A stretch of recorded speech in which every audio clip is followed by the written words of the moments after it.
Саламатсыздар ма? Мінекей 5-ші нұсқаның базалық платный несін талдауды бастадым. Бірінші этил спиртімен мыс 2 оксидіменен әсер еткенде 11 грамм метанол алынады дейді. Бұл реакция теңдеуін жазатын болсақ, әдетте қызылмен есептеп алайын. Этил спирті көміртегі 2 H5OH қосамыз мыс оксиді. Мына жерде бұл тоже сұрақ болып келеді. Кейбір кезде спирттердің мыс оксидіне тотыққанда не алынады дегендей. Бұл жерде алдегид алынады, этанол алынады. Осында этанолдың бір формуласын жазсақ. Сосын мыс өзі бөлек шығады и су бөлінеді. Енді бізде этанолдың массасы берілді. 11 грамм этанолдың массасы. Мыстықын бізден несін сұрап отыр, зат мөлшерін сұрап отыр, X мол. Басқаның қатысы жоқ, тек қана осы болғандықтан мыстықы бізде зат мөлшерін сұрап отыр, сонда 1 мол деп алайық. Онан бізде этанол 46 болса, бұдан 2 сутек кем 44. Былайша айтқан кезде 11-дің 44-ке қатынасы болып табылады. 25 мол болып есептелінеді. Екінші есеп, реакция нәтижесінде глицерин және натрий ацетат түзілетін болса деп отыр. Мына жерде түзілетін зат өнім мына екеуі болып тұр. Ондай болса, осы заттармен қатысты болып тұр. Ондай болса, натрий глицерины немесе натрий глицераты деген бар мына жерде. И ацетат мына глицерин бірген кездегі сірке қышқылы түзіледі. Сондықтан да натрий глицераты және сірке қышқылы деп есептеуге болады. Енді оның натрий глицератының қарайтын болсақ, мінекей мына жерде 1 оттегіне натрий қолданып болады.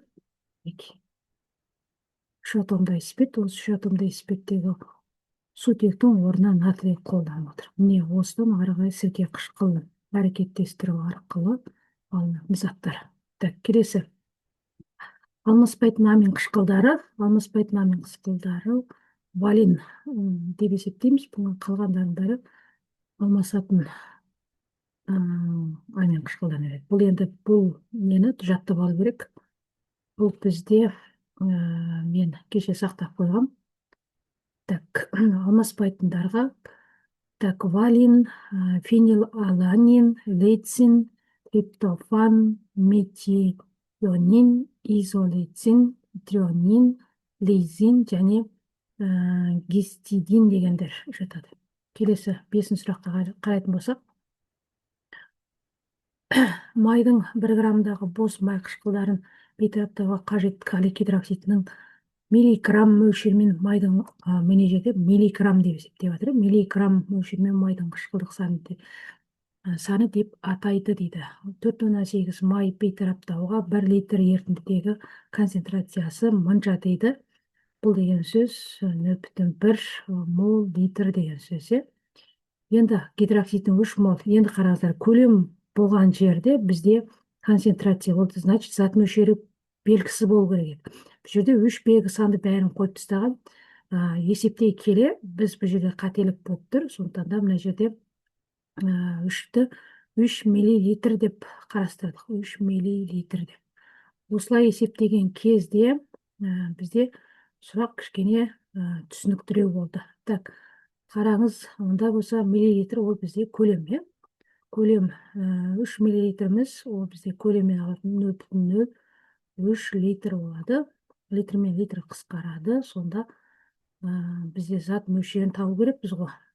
Концентрация, көлем осы екеуін неғылған кезде, көбейткен кезде 0,0003 болды. Енді массасын есептейік. Бізде білесіздер, зат мөлшерін молярлық массаға көбейтеміз. Ондай болса, бағанағы 0,003-ті көбейтеміз. Біз ненің массасына көбейтеміз? Калий бізде калий гидроксидті болып тұр ғой жерде. Калий гидроксидінің зат мөлшеріне көбейтеміз. Калий гидроксидінің зат мөлшеріне. Массасына былайша айтқанда 39 қосу 16 қосу 1 деген. Осылай есептегенде 56, осыны есептегенде 16-да 8 миллилитр. Так, миллиграмм шықты, иә? Миллиграмм. Так, енді бізде бағанағы мына май бейтараптауға деді. Сондықтан да ол жерде бейтараптау реакциясы калий гидроксиді бір болғандықтан барлық жерде бір жүреді. Сондықтан да 16-8-ді біз 44,2-ге бөлеміз. Осы бөлген кезде 4 миллилитр шықты. Литр грамм, миллиграмм шықты. Осы жауап дұрыс. Негізі базада да осы жауап дұрыс. Так, келесі. Гриньяр реактивінің жалпы формуласы дейді. Бұл контекстте уже магниймен байланысқан ерітінді реактив, сондықтан да магнийді бірден белгілей береміз. Бұл да дұрыс жауап. В дұрыс жауап. Так, келесі. Реакция заттардың тепе-теңдік концентрациясы мынша дейді. Тепе-теңдік, тепе-теңдік деген. Енді бізде бастапқы концентрация. Енді біз бұған мынандай сызбауымыз керек. Кесте бойынша есептеген бұл тиімдірек болып табылады. Так, мынау А заты, мынау Б заты, мынау С заты, мынау Д заты деп қояйық. А затында 3 А бар, Б затында 1 бар, С затында 2 бар, Д затында 1 бар. Так, енді тепе-теңдік дегеніміз соңына келеді. Ой, т деген, т. Сосын өзгеріске, сосын бастапқы. Енді бізде тепе-теңдігі тұр. Мынау 0,03, мынау 0,01, мынау 0,008. Енді өздеріңіз білесіздер, бұндай есептегенде бірінші график әдісін бойынша есептейміз. Былайша айтқан кезде мына сан 2 ұяшық тең болады, мынау 0 болады. Бізде д туралы д туралы ақпарат жоқ, оны белгілемейміз, оны алып тастаймыз. Енді кеттік. Мынау мен мынау тең болса, онда мынандай белгілеп аламыз. Енді мына концентрация бойынша 2-ның 1-ге немесе жартысы болып тұр, 0,008. Енді мынау 1,5 болып тұр ғой, сонда 0,012 болып тұр. Бұлай деген сөз ғой, 2-ның 3-ге қатынасы 0,008-дің екістеп барып мына ұяшықта аласыздар. Енді біз бастапқыдан, олар кемиді ғой, олар кемиді. Сондықтан да біз мына екеуін қосамыз. Мына екеуін қоссақ 0,042 шығады. Мына мен мынаны қосатын болсақ, так, тоқтай тұрыңыз. Мына жерде тең қылып жіберіп қой, 2-де 1. Мына жерде 4 болады. Так, енді 0,014 болады. Сонда бізден не сұрады? А және Б затының бастапқы концентрациясы мынау мен мынау болып тұр. С жауап дұрыс. Так, 8. Биополимер. Биополимер бұл жоғары молекулалық қосылыстар. Жоғары молекулалық қосылыстар болғандықтан міне жерде массасы ең жоғары бізде нәруыздар, пептидтер. Міне осы нәруыздар, пептидтер барып бізде анау гормондарды, дәрумендерді түзеді. Сондықтан да бізде ең жоғары молекулалық қосылысты осылар А деп қарастырамыз. Келесі. Бізде мынандай реакция теңдеуі тұр, дайын. Енді термохимиялық теңдеу бойынша 11,2 литр фосфин жанғанда бөлінетін жылу мөлшері дейді. Енді біз бірден реакция теңдеу бойынша есептей берейік. Мынау керекті заттарын алып алайық. Мынау, мынау 2 молдағы көлем бізде 44,8 литр. Осы 44,8 литрда ол 2360 бөледі екен. Ондай болса, 11,2 литрда қанша деп есептейтін болсақ, 590 шығады. Келесі 10. Массасы 145-те 5 гексахлоран алу үшін дейді. Алу үшін дегеннен кейін стрелкадан кейін жазамыз. Гекса дегеніміз 6, гексахлоран алу үшін. Гексахлоран алу үшін бензолдың массасы. Гексахлоран алу үшін, ал енді бензолды, бензол, енді осыған хлор әрекеттесті. Осыдан гексахлоран алынып отыр. Былайша айтқан кезде 6 алынып отыр. Енді бензолдың массасын сұрап отыр. Бензолдың X грамм дейміз. Бізге берілгені мынау болып тұр. Мынаның массасы беріліп тұр. 145-те 5 Ал енді мынаны біз білеміз. 12-ні 6-ға бөлсек 72, 78 грамм. Ал енді мынаның массасы бізде 291. Иә, мынаның массасын есептейсіздер. 72, 6 депші. 35-ті 5-ті 6-ға көбейт дегендей. Соны мынаған қосып есептесеңіз 295 шығады. Крейс әдіспен 78 бен 145-ті 5-ті көбейтесіздер да, мынаны көбейтесіздер да, мынаған келіп бөле саласыздар. Сол кезде бізде шығады 39 грамм. Bu da жауап дұрыс. Енді келесі 11. Мына реакция теңдеуі бойынша концентрациясын есе арттырғанда реакция жылдамдығы дейді. Так, мынау. Біз мына реакция жылдамдығы К А заттың концентрациясын А дәрежесі, Б заттың концентрациясын Б дәрежесі осы формулаға келтіреміз. Азат бізде азот моноксид қанша? 2 есе дейді. Ондай болса, біз жылдамдықтен К-ны біз мәні берілмеген 1 деп ала береміз. Сондықтан да 2-ның, 2 мына 2-ның анау коэффициенті бізде дәреже болады. 2-ның 2 дәрежесі болады. Бізде Б зат туралы ақпарат берілмеген, сондықтан бұның біздің тоже 1 деп ала саламыз. Сонда 1, сонда 4 болады. 4 есе артады. Енді сіздер есептеңіздерші, әрекеттесуші заттардың массасын, концентрациясын 4 есе арттырсақ, әрекеттесуші заттардың 4 есе десе, онда мынағанда қатысты. Сондықтан да 4-тің квадраты көбейту 4 болады. Мінекей, сонда 4-ті 16 көбейту 4, сонда қанша? 64 есе деп есептейсіздер. Келесі бізде 12. Барлық көміртек атомдары sp2 гибридтенген көмірсутек дейді. Енді қараңыздар. sp2, sp2, sp және sp3 деген болады. Бізде sp бізде еселі байланыстар болу керек.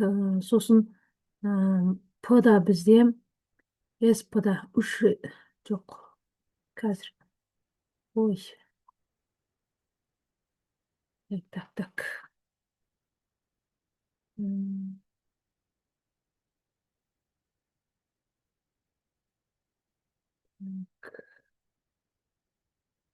Бізде болады.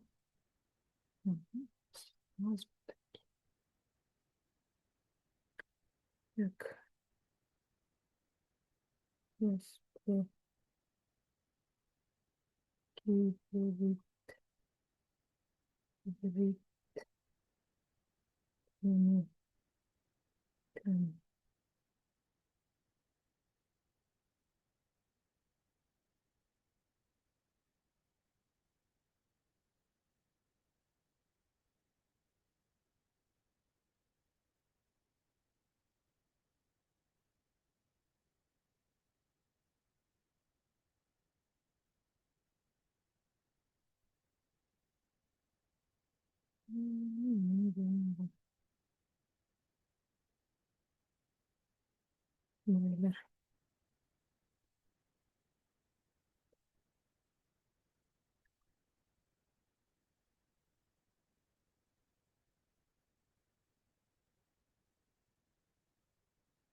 Так, сонымен бізде СП2 есеге байланыс, СП3 алкандарға байланысты, алкан.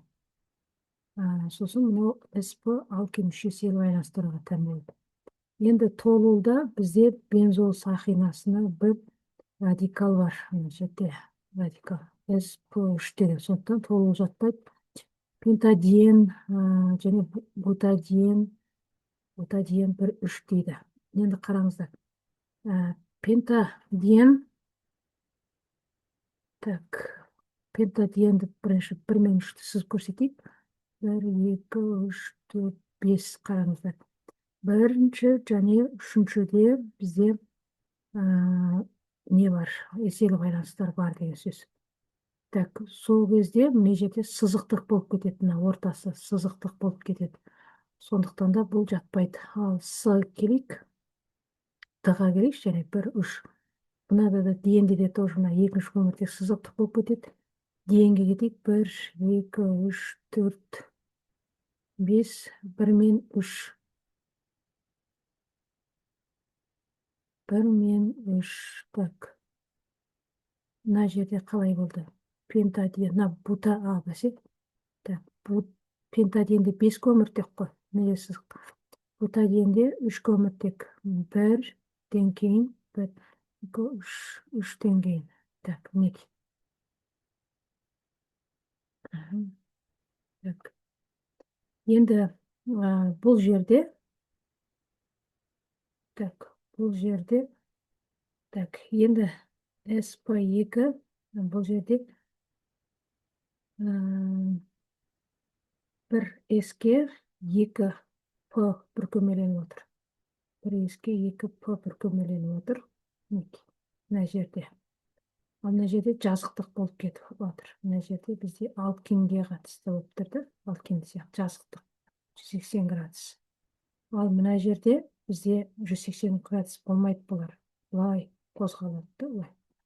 Сондықтан да бұл жерде СП гибридтері болып табылады. Қос еселі байланыс екі шетте тұр. Так, сондықтан да бутадиен болып табылады. Так, келесі органикалық аммиак туындылары аминдер екінші диметил аминнің 4 молы жанғанда түзілетін азот қышқылы дейді. Так, екіншілік диметил амин. Ондай болса, амин тобы екіншілік деген сөз, мына көмірте 2 радикалға байланысады деген сөз. Мынандай 2 радикалға байланысады. Осы оттекте тотыққан кезде сіздер білесіздер, көмірқышқыл газы, су және азот түзіледі. Енді азотыңыз мына жерде 2 болғандықтан біз мына жерге 2-ні қояйық. Так, енді осылай қоя салайық, жарайды. Басқа азот жанғанда, 4 мол жанғанда түзілетін азот газының. Мынау менен мынаның арасындағы әңгіме болып тұр, енді қалғанын теңестірмей ақ қояйық. 4 мол дейді. Енді міне астына жазайық. 4 мол жанғанда түзілетін азоттың көлемі 2 литр. Реакция теңдеуі бойынша бізде көлемдер қатынасады, мөлшердің қатынасына болады. 2 деген сөз 2-ның 1-ге немесе 22 2-ның 1-ге дей салайық, жарайды. Сонда мынауымыз бізде 2 мол болады. 2 молдың көлемі ол 44,8 деген сөз. Сондықтан Д дұрыс болады. Келесі сұрақ. Жүгері дәнінің құрамындағы крахмал масса үлесі 70%, спирттің теориялық мүмкіндікпен салыстырған шығымы 75 болса, спирттің масса үлесі 96% болса дейді. Осы мына есеп біз алдында есептедік. Бұл жерде нақты жауап шыққан жоқ, бірақ сонда да тағы да есептейік. Бірінші бізде химия жүгері дәнінің массасын сұрап отыр. Жүгері дәнінің массасын сұрап отыр. Дәрет болайын.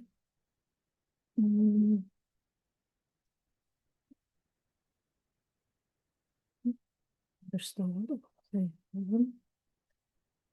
Так, енді запись бізде жүріп жатыр. Запись бізде жүріп жатыр екен.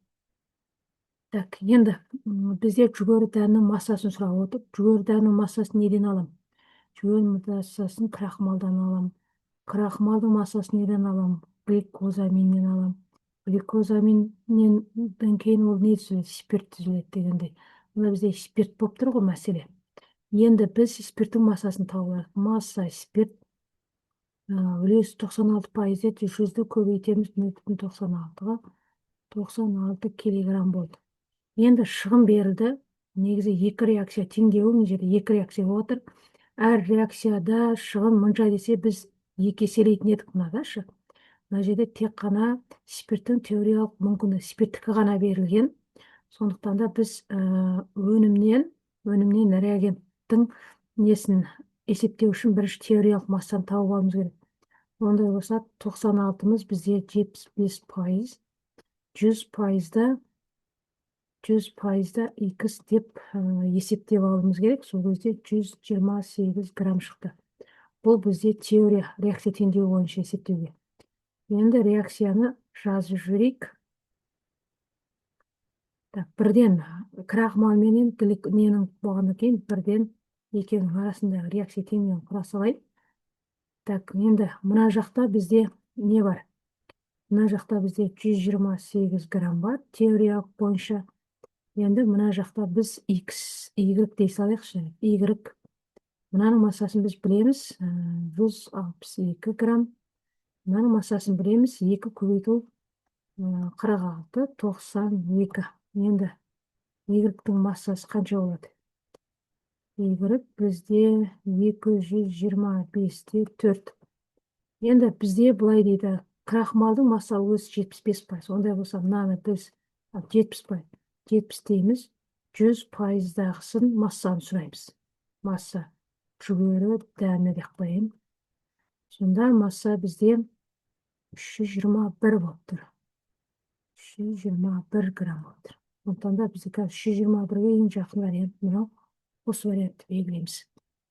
Так, келесі массасы 46 грамм этанолды дегидрациялағанда деген сөз, суды бөліп тастағанда деген сөз түзілетін алкеннің шығымы дейді. Мынау бізде масса, мынау бізде нақты берілген көлем, сондықтан практикалық көлем дейміз да. Бірінші этанолды жазайық. Этанол, так, алкен, су түзілді. Енді мұнанікі 46 граммды 2 литр деп қояйық. Теориялық. Так, мынауымыз 46 грамм, мынауымыз 22,4. Ондай болса, мынауымыз 22,4 болды.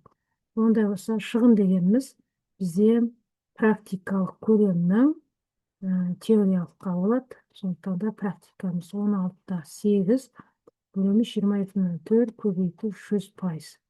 Осылай есептеген береміз, осылай есептегенде бізде 75% шықты. 16. Өнеркәсіпте карбамид синтездеудегі қажетті жағдай дейді. Бұны біз тауып қойдық. Мінекей қысым 15-20 мегапаскаль температура. Бұны енді жаттау керек. Жаттау болды. Келесі. Сұйытылған қышқылдардан сутек газын ығыстыра алмайтын. Бұл дегеніміз асыл металдар жалпы. Сұйытылған жерде күшті деген жоқ, сізде әлсіз деген жоқ, жалпы қышқылдар дегеннен кейін бірден асыл металдар. Олар бағана сутектен кейінгі мыс, сынап, платина, алтын деген сияқты. Күміс деген сияқты. Содан біз сынап пен күмісті белгіледік. Так, 18. 0,2 мол бутадиол 1,2-ның массасы. Бутадиол дейді. Кеттік. Көміртекті белгілеп алайық. Мына жерде бір гидроксид, мына жерде бір ол деген сөз ғой, гидроксид деген ол деген. Бар екен дейді, 1-2, мына жерде қанша болды?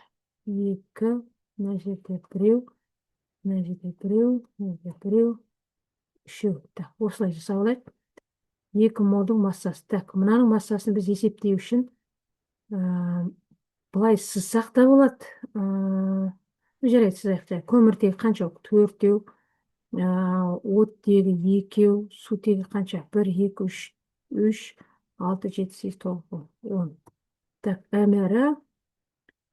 Әмірі біздің 89 болады екен. 89. Енді кеттік. нөл бүтін оннан екіге 89-ға көбейте саламыз. Болды ғой.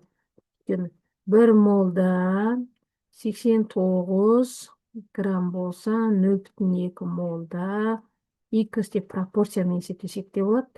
18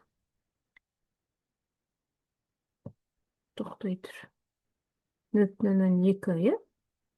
Тоқтай тұр. 0,2 болса, ол қалай? Не деген арзап азып кеттік. Тоқтай тұр ет есептейді. 0,2 көбейту 89. 17-те 8. Иә, дұрыс екен ғой. 17-те 8 қысқа неғанда 18 шығады. Дұрыс. Так, реакция теңдеуінде тотықтырғышпен дейді, тотықтырғыш. Т-да тотығу дәрежесі, Т-да не істейді? Тотықтырғышта кемейді тотықтырғышта, тотыстандырғышта тотығу дәрежесі артады, е? Енді реакция теңдеуін құрып алайық. Бізде бұл жерде хлорың деген қаншаны 5-ті көрсетіп тұр, сондықтан бұл фосфорды тотықтырады, оксидке дейін, ең жоғары оксидіне дейін. Так, мінекей жазып тастадық. 2 тоқта. Оттегі 3, 5 қой, 15-ке кетеді. Жерге 5, жерге 3, жерге 6, жерге 5. Енді дұрыс болды. Так, енді бізде не сұрап жатыр? Тотығу дәрежесі кемейді. Қайсының тотығу дәрежесі кемейді? Мынау 0-ден мына 5-ке. Мына тотықсыздандырғыш. Мына тотықтырғыш болып тұр. Сондықтан да біз мынаның массасын 24-те 5 грамм деп аламыз. Мынаныкін x грамм деп аламыз. Так, мынаны біз 6 көбейту 31 тең 186. Мынау жерде бізде 5 көбейту 122-де 5 болады. 612-де 5. В общем, 186-на 24-те 5-ке көбейт, манаған бөлетін болса, бізде 7,44 шығады. Так, 20. 10 литр күкірт сутек толық толықтыруға жұмсалатын ауаның көлемі дейді. Күкіртті сутек оттекте жанған кезде күкірт диоксиді және не түзіледі бізде? Қосылған су түзіледі, е? Қалған суменен. Сумен енді теңестіріп жүрейік. Так, оттегін жерге 2-ні қойып жүрейік. Жерге 2-ні қойып жүрейік. Жерге 2-ні қойып, 3-ті қойып теңесті. Енді бізде күкіртті сутек дейді. 10 литр күкіртті сутек жұмсалатын ауаның бірінші оттегін тауып алайық, оттегін тауып алайық. Так, енді бұл көлемдер қатынасы көлемдер бойынша есептеген кезде зат мөлшерінің қатынасы болады. Сондықтан да 2-ні 3-ке деп ала берейік. 2 көбейту 22-нен 4, 3 көбейту 22-нен 4 десеңіздер де болады. Так, шығады бұл жерде 15 литр. Так, енді бізде мына жерде мына беріп қойды. 20% оттектің, жұмсалған оттектің көлемі 15 литр болса, 100% ауаның көлемі қанша деп есептесек, онда 75 литр болып шығады. 75. Так, келесі. Сіптілік ортада деген. Бұны енді біз жаттап алдық. Алдында да сіптілік ортада NS1 механизммен жүретін галогенді алкандар деген, бұл үшіншілік бутил хлориді деген. Бұны да жаттап алсаңыздар болады. Осы сұрақ постоянно қайталана береді. Так, келесі 22. Амфотерлік оксидтер дейді. Амфотерлік оксидтер дегеніміз бағанағы берілиден астатқа дейін көлденең сызғандағы осыдағы линиядағы жатқан, сосын Д элементтер болып табылады көбінде. Сондықтан да біз күшті металдар сызып тастайық. Мына жерде берілі бейметалдық болады. Жатқан менен мынау жатпайды. Так, сонда бізде А жауап дұрыс болып тұр ғой сонда. Так, мына молекулада пи байланыс сан дейді. Осымен доғырайық, е? 40 минут бізде жетеді деп ойлаймын. Мынада пи байланыс сан дейді. Бірінші орталығы молекула алюминийді таңдаймыз. Так, осыдан үшеуін жіберейік. Осыған оттегін жалғайық. Так. Сосын бізде көміртек бар ғой. Осыған көміртекті жалғайық. Көміртегіміз оттегімен байланысып тұр. Так, одан қазір қанша болып кетті өзі? 3 көміртек кетті, 1 алюминий кетті. 1, 2, 3, 4, 5, 6, 9. Енді оттегі кетеді и сутегі кетеді. Сутегі кетеді. Оттегі кетеді, сутегі кетеді. Міне осындай. Сонда қос еселі байланыстың, мына еселі байланыстың бірі пи, бірі сигма. Сондықтан да мына жерде 1 пи, мына жерде 2 пи, мына жерде 3 пи деп ойласаңыздар болды. Так, 3 пи болады. Бір есеп қосып, тоңазытқышпенен қондырғыларда салқындатқыш зат ретінде жиі қолданылатын фреон 12 дейді, формасын жазып қойыпты. Құрамындағы фтордың үлесі дейді. Дифтор дейді, 2 фтордан, дихлор дейді, дихлордан 2, метан 1 көміртек қоя саламыз. Так, енді құрамында фтордың үлесі. Бұның массасын біз жалпы массаны 100% деп алайық. Жалпы масса. Бұның массасы 121, онда 121 бізде 100% деп аламыз да. 38-і x деп есептей береміз. Сол кезде 31-де 4 болып тұр. Так. Бензол сақинасындағы радикалдардың орналасуы бойынша заттың аты дейді. Енді мына жерде 1 көміртек қалып отыр ғой. Между нами 1 көміртек деп метан талдайсаңыздар болды. Егер де бір сақинаның екі жағында болса, бір сақинаның екі жағында болса, онда оны сіздер парталас десеңіздер болады. Пара деп, пара деп қарастырсаңыздар болады. Сосын анау несі ортағы болып келеді. Бізге мына сақина ортақ деген сияқты болып. Бензол сақина не болып кетті мен асқан кезде. В общем, мына екі құлағы болса, ортақ болып есептеледі деген сөз. Мына жақта болады кенде. Так, келесі сұрағымыз. Ионына қоңыр түсті тұма мынаумен бірге тым болса, бізде жасыл болады. Мынау бізде жай ерітіндігінде, мынау бізде көгілдір тұнба түзеді, мынау бізде қызыл қоңыр түсті тұнба түзеді. Сондықтан да қоңыр тұнба деп атқанымыз бізде мынау болып табылады. Қанқызыл тұнба ғой. Темірдің тап басуы деп ойласаңыз. Десублимация процесі ол бізде газ тәрізді күйден қатты күйге өту. Десублимация. Ал сублимация қатты күйден газға өту деп түсінсеңіздер болды. Так, көлемі 20 метр куб күкірт диоксиді триоксидке кейін тотығу үшін жұмсалатын ауаның күкірт диоксиді, күкірт не? Оттегі саны 2. Тағы да тотықтырасың. Осыған 3 болады. Так, мына жерге 2, мына жерге 2 болса теңесек. Так, мына жерге онда 20-ны қояйық. Мына жерге 20 метр кубты қояйық. Кейін тотығы үшін жұмсалатын ауа. Ауаны табу үшін бізге оттегі керек. X литр дейміз, 2-ның 1-ге. Былайша айтқанда 22-ның 4 деген литрді аламыз. Так, сонда бізде мына жерде 10 болады, е? Мына жерде 10 жартысы болып тұр ғой. 10 болады, 10 метр куб болады. Енді осы 10 метр кубіміз бізде 20% болса, 100% қанша? Өйткені ауа 100% ғой. Деп есептейміз. Сол кезде бізде 50 шығады. 50 метр куб. Келесі есеп.